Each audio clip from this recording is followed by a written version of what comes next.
And then we met. And so I don't think Voltspeed had a challenge of explaining the raison d'etre for the product to me. It was like, oh, I've been looking for this for a long time, and now I have an opportunity to do it. It's not just an opportunity. It might actually save my professional life or that situation with that. The concept didn't come as something new, but I was quite skeptic that it would work, to be frank. And so I asked the team to do a sort of proof of concept, which I said the purpose is to fail.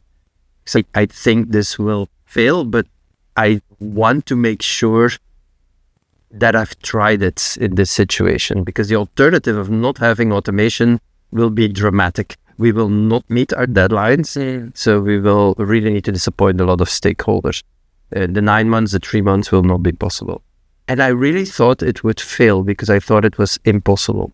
So you tried with the first proof of concept or something like that, or not even? We said, Did you have time? We didn't have time. No, you didn't have. So I think we started somewhere in November, basically giving us the 10 months to the ultimate deadline and like the 4 months to the first milestone.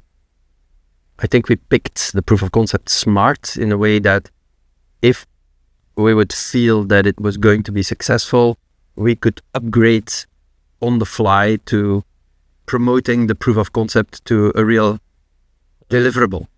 And so we picked that quite smart so that we wouldn't have to throw it away in the unlikely event that it would be successful.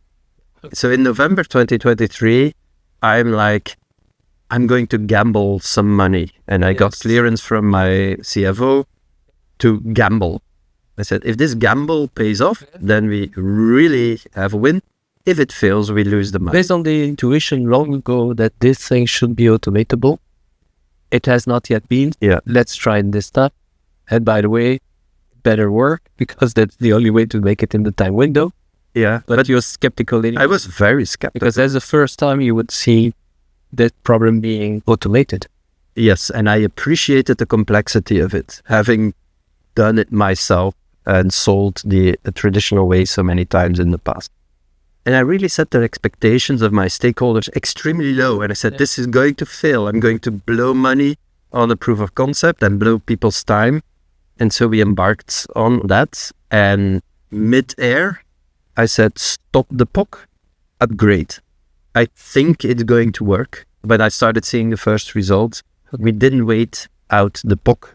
I said, okay, if we now scale up to the real thing, we will still be able to make the March deadline. The March deadline had to become the April deadline. So we did our March reporting in April this one time. But ultimately we made that spring deadline. And yeah, spoiler alert, we also made the ultimate deadline of September, October.